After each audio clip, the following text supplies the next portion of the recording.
Good evening, I'm Megan Mannering. And I'm Larry Smith. Glad you're with us tonight. You know, 2025 brought challenges for Kentucky's ag sector, but it also introduced new initiatives to support farmers and consumers. In tonight's Field Notes, I catch up with Kentucky's Commissioner of Agriculture, Jonathan Schell, to get his take on last year and his vision for 2026. Some days it's hanging baskets and hay. Other days it's cattle, corn, and pumpkins.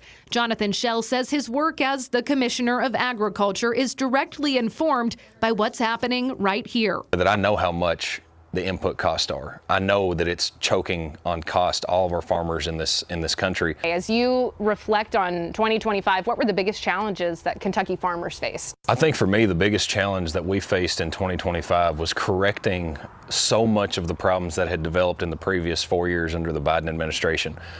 From extreme inflation coming out of COVID, from extreme problems around the world of a lack of respect for American farmers, of restructuring how we do the tariffs and how we work on international trade.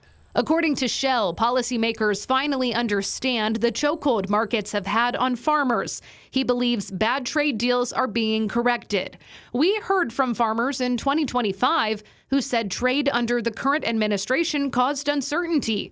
Bridge relief payments helped, but frustration grew over the dependence on Washington. Are farmers always going to be relying on these government subsidies? If we're going to continue to have farms that are operating in the state of Kentucky and markets available, these bridge payments are important. They are absolutely just a Band-Aid. They're not a long-term fix. What we need to make sure of is that we are correcting the issues that we need to open up the markets that we need to have open so that our farmers have the availability to be able to sell their product. Last year, Kentucky created the Agriculture Economic Development Board to strengthen the state's ag economy. And so what we're working on is to create extreme value in all the things that we work on in agriculture, all the commodities, and our Kentucky Proud products that we have so that consumers can know where their food's coming from, get directly connected with it, but then also our farmers have the ability to be able to have these markets, strong markets available so that they can really see some profitability. That profitability is central to 2026 initiatives, connecting Kentucky-grown products directly to Kentucky consumers. Schell says he's fine-tuning the state's farm-to-cafeteria program for kids and expanding Food is Medicine, which puts local food in hospital cafeterias and post-patient care. We have seen hospitals go from 11% to 25% in local consumption year over year, just in 1 year. We have somewhere around 68 to 70 hospitals of 129 that are onboarded onto Food is Medicine programming. We are expecting this spring for it to absolutely burst wide open. His newest push for 2026, agritourism, designed to showcase the heritage and the heart of Kentucky ag. Think about getting on a bus motor coach, which is still a big thing that people use.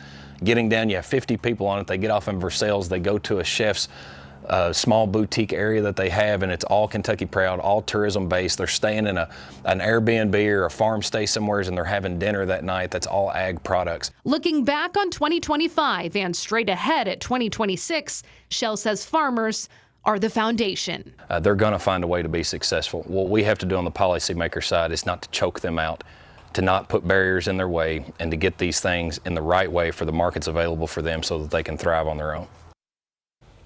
Well, in his agritourism plans this year, Schell teased a partnership with the Department of Ag and the Kentucky Derby, but he wouldn't tell us anymore, so we'll just have to wait for that announcement. Yeah, great stuff there. Well,